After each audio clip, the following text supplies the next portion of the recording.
Good. Wonderful. How are Good, you? good. I'm good. Thank you so much. See what happened when you open your screen door, Miss Smith? See what happened? No, no. She said, I'm not opening the door either. Growing up, Daddy had a shotgun in the house. So we stayed back. I was one of two girls. So we Mhm. knew to stay back with Mama, and whatever went down with Daddy went down. And you wouldn't know it if you met him. He's a deacon. All right, Deacon with the shotgun. That's right. They be the ones. It's Protect exactly his the Deacon. family. Absolutely. Love it. Go ahead, Minnie. Welcome to Rolling Out AM Wake Up Call. Wake us up.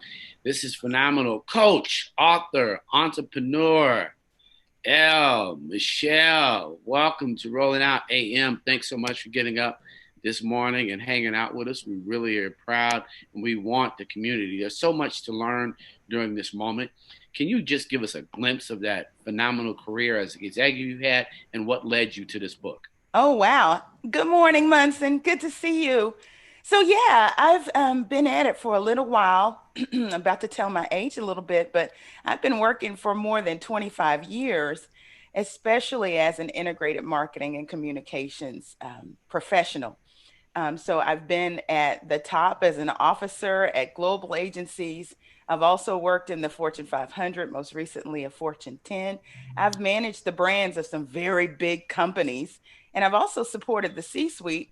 And as an executive leader, I've learned some things about leadership along the way and also what it's like to be a woman of color. I'm also a serial entrepreneur. So right now I'm running my own company, and I did that before running my own agency for about a decade.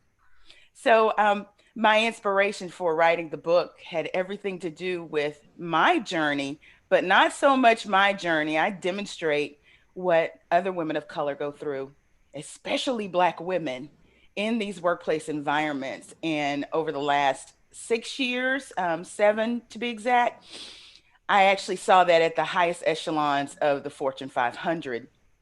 And it was a little bit disarming. And I also saw myself taking on some of the mindsets just from being there, and I had to shake myself a bit because being an entrepreneur, as hard as it is, you can make money for yourself.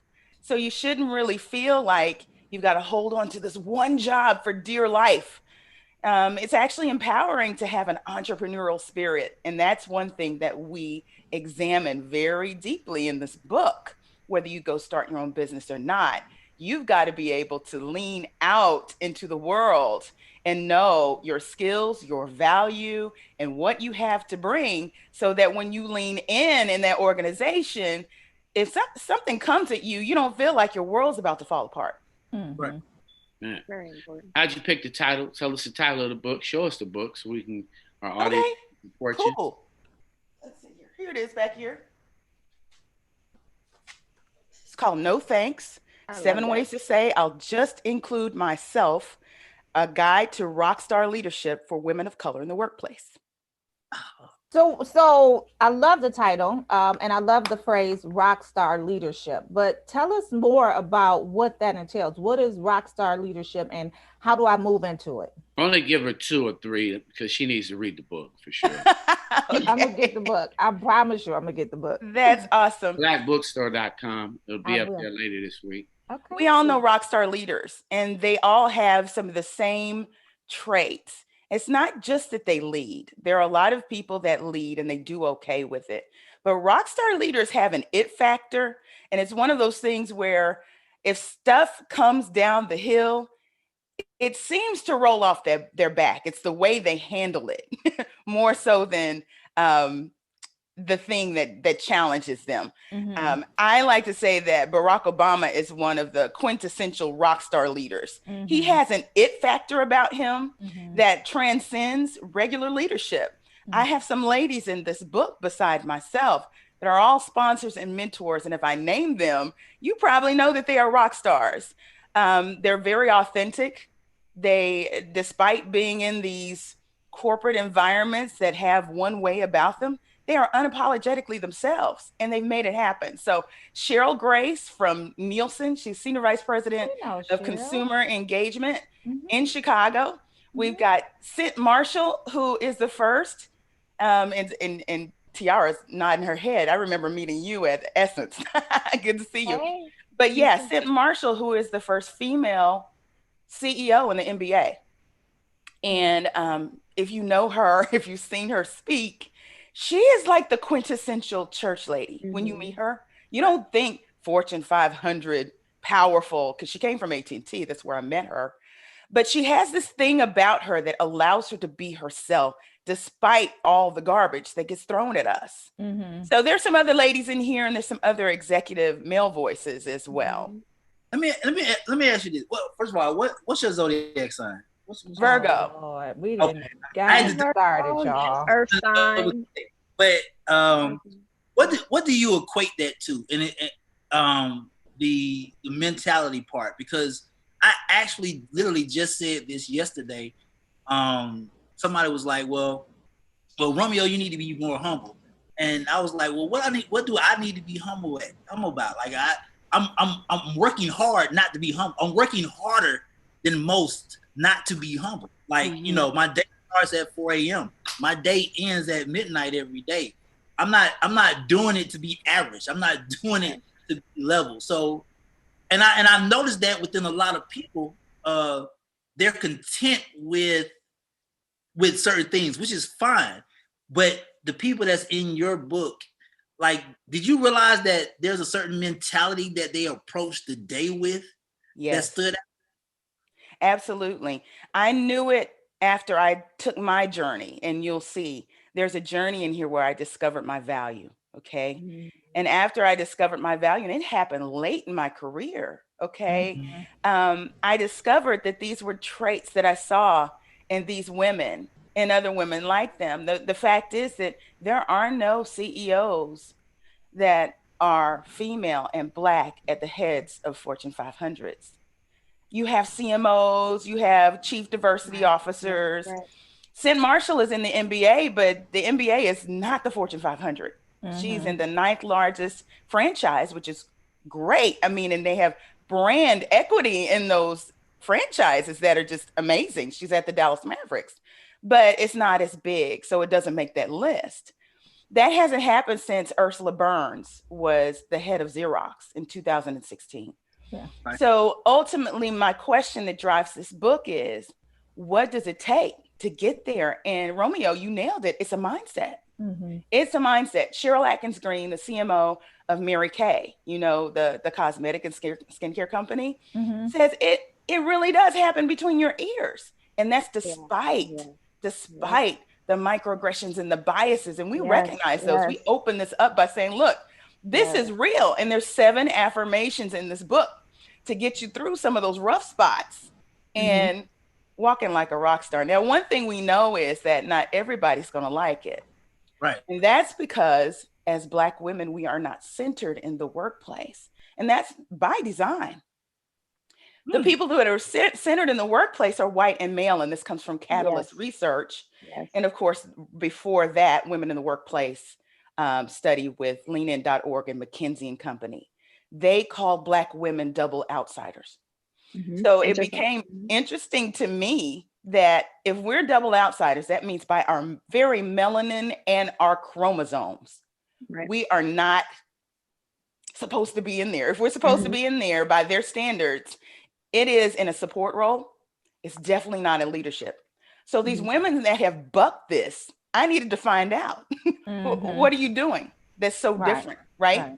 And what I found out was these ladies understood absolutely positively what value they brought to their positions.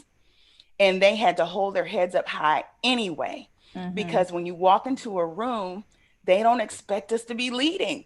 So when you're at the table, and this is the thing, most of the women in this book and the women I'm talking to have been at tables. That's not even the issue. It's not about, you got to get your seat at the table. No, we're at the table. We're trying to get in that room where we're talking about succession and who's going to follow me. That's what we want to talk about. We want to see Black women crashing the C-suite over and over and over again. And it's just not happening. What's happening is generationally in our minds, we watched our parents model behavior that they needed to. And the villain in the book is fear.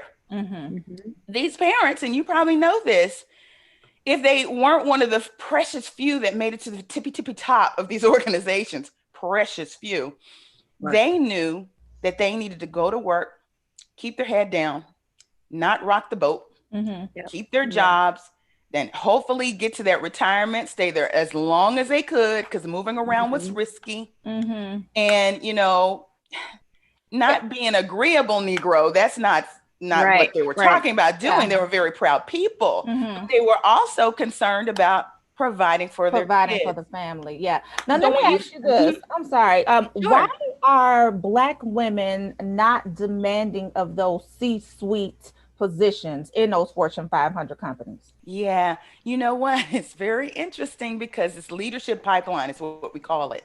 In the very middle of it, it's gushing Black women. Okay. The ones that are fleeing are starting businesses, according to the US Census.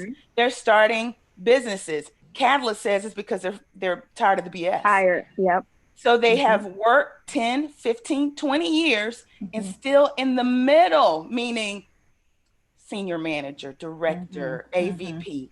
When you get to VP, it's so thin. It's so thin. You don't see many of us, and you definitely don't see many of us at the senior executive vice president and C-suite, meaning with, you know, P&L responsibility, profit and loss responsibility. We are going for these chief diversity officer roles like it's death knell to our careers. Don't do that. It's a death knell to our careers. Yeah. So it's not so much about demanding it. We are so worn down by the time we get to the middle. We're to the point where we're like, this check is good. These stocks are good.